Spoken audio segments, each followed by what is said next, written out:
Shadows in the light, a soul on the run from the ghosts of the night. He walked through the fire, he danced with deceit, till thunder called his name beneath.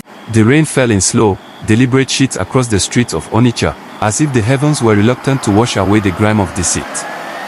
In a cramped cyber cafe on the city's outskirts, Chima Okoro leaned back in his plastic chair, smiling smugly at the fake banking app glowing on his phone.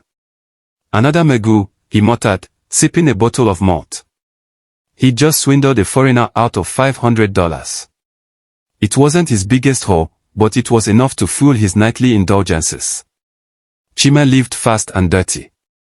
Often young, raised on the streets, and hardened by life, he had long learned to look out only for himself. But that night, something shifted. As he stepped outside, lightning forked across the sky, striking an Udola tree nearby. The wind howled strangely, like a voice whispering his name. Then, everything went black. Chima awoke not in Onitsha, but on red, unfamiliar soil. Before him stood a sprawling ancient city surrounded by thick, moaning forest. Clay walls towered around what looked like a palace, and distant drums thudded like a heartbeat from another world. He staggered to his feet, his phone now just a black brick. No signal. No apps. Only the reflection of his confused face on the cracked screen. Where am I? Behind him, a voice answered, not in English or Pidgin, but in old, sonorous Igbo. You are between words, Chima Okoro. Your past echoes loudly. Chima turned. A tall, white-haired man in a feathered robe stood by the Udola tree, untouched by the storm. His eyes glowed silver. Who are you? I have many names. Among your people, I am Ogbinoli. To others, I am the messenger, divine arbiter of justice. Chima scoffed. Justice. You get the wrong guy. I'm not some prince or hero. I'm just trying to survive. The man smiled, not unkindly. And survival often leads mortals astray. But now, you must walk the path set before you. Suddenly, the earth groaned. Vines burst from the ground, wrapping around Chima like ropes. He screamed, and the world spun again. When he awoke next, he was dressed in rough-hewn linen. Armed guards surrounded him, spears pointed at his chest. They spoke in confusion, calling him an efulefu, a useless man fallen from the sky. He was dragged through bustling courtyards filled with traders, drummers, and warriors. All stared at him with suspicion, even fear. He was a stranger in a land ruled by ancient gods and older grudges. Soon, he stood before the king's throne. Obi's, ruler of the kingdom of Enara, looked nothing like the kings of Nollywood movies. His skin was pale with age and illness, his eyes sunken, but burning with desperation. On his neck hung an amulet shaped like a python swallowing its tail. Who are you, and why have the gods sent you here? Chima bowed awkwardly. I'm just a man, your majesty. I don't know how I got here. The king's chief priest stepped forward, his voice laced with suspicion. The scroll spoke of a stranger who would appear in our final days. He would either save us, or destroy us. Then perhaps, the king said softly, this is our last chance. Within days, Chima became a reluctant guest of the palace. Though he had no titles or known lineage, he was watched closely, by servants, by spies, by the king himself. He quickly realized that the kingdom was crumbling. Plagues of withered crops. Rivers that once teemed with fish now ran dry. People whispered of a curse. A long-forgotten crime that had awakened something deep beneath the land. At night, Chima saw visions, figures walking through walls, ancestral masks dancing in firelight. And always, the divine messenger appeared. Sometimes as an old woman. Other times, a child with clouded eyes. Every action has consequence, Chima, the being would whisper.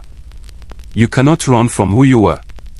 But what do you want from me? He cried. Redemption. Or judgment. The choice will always be yours.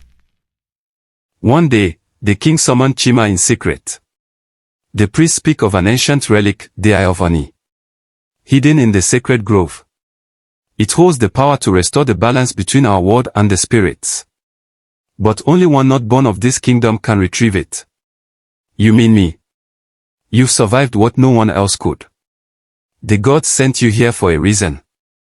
Or to punish me. Obi's looked at him, hollow-eyed. Perhaps both. But if you succeed, I will grant you your freedom. Return you to your world. Chima hesitated. And if I fail? You'll join our ancestors. One way or another. Guided by Nena, a fierce warrior priestess and the king's niece, Chima set out for the sacred grove. The journey was treacherous, snake-infested swamps, whispering trees, and illusions that tried to turn him back. At night, he and Nene talked. She spoke of her loyalty to her people, her doubts about the king's judgment, and the corruption among the palace elders. In turn, Chima told her his story. Not the lies, but the truth, the scams, the hunger, the loneliness. People think Komen are heartless, he said, staring at the stars. But most of us are just scared.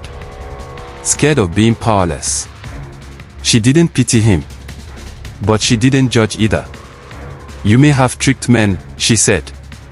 But the gods see through all masks. At the grove, they found the eye of Ani, an orb floating within the roots of a giant, living tree. But it was guarded by a spirit beast, a lion with 2 heads and fire for breath. Chima froze, useless. But Nena fought bravely. Just when it seemed she would fall, Chima leapt forward, distracting the beast. He didn't fight with strength, but with truth. He stood before the spirit and confessed everything. His lies. His greed. The countless people he had cheated. I am not a hero, he cried. But I want to be more than what I was. The beast paused. And then, it bowed. The eye of Ani descended into Chima's hands, glowing gold. Back at the palace, the relic healed the land. Rivers flowed again. Crops grew. The sky brightened. But peace never comes without a cost. The chief priest, jealous and enraged, led a faction to rebel against the king. They claimed Chima was a demon in disguise, sent to destroy their traditions. The palace fell into chaos. In the bloodshed, Obi was mortally wounded. As he lay dying, he took Chima's hand. You were the stranger we feared. And the savior we needed. You believed in me, Chima whispered. Because I saw a man who still had time to choose the right path. The divine messenger appeared again, this time as a mirror image of Chima himself. Your journey is not over. But I fulfilled the prophecy. I brought the eye. And yet your greatest trial awaits, not in this world, but your own. Suddenly, Chima was falling, through time, through memory, through pain. He awoke once again in Onitsha. Rain soaked his skin. His phone blinked back to life. Notifications from the last 24 hours flashed across the screen. Had it all been a dream? He checked his bank account. Empty. But his heart was full, with clarity. He walked away from the cafe, ignoring the temptation to dive back into the schemes. He found a small NGO nearby, one that helped street kids learn skills. I want to volunteer, he told the woman at the gate. She looked at him skeptically. Why? He smiled, thinking of the eye of Ani, of Nena's fierce eyes, of a dying king's fate. Because someone gave me a second chance. Now it's time I did the same for others. In the sacred grove of the ancient kingdom, the tree still stands. At its roots, a small orb glows softly. And in the wind, if you listen closely, you can hear a voice say, between worlds, we are all tested. But only those who confront their shadows find the light. Between worlds he stood alone, in a land not his, but a fate unknown. The spirits whispered, the drums replied, you must fall to rise, you must die to fight.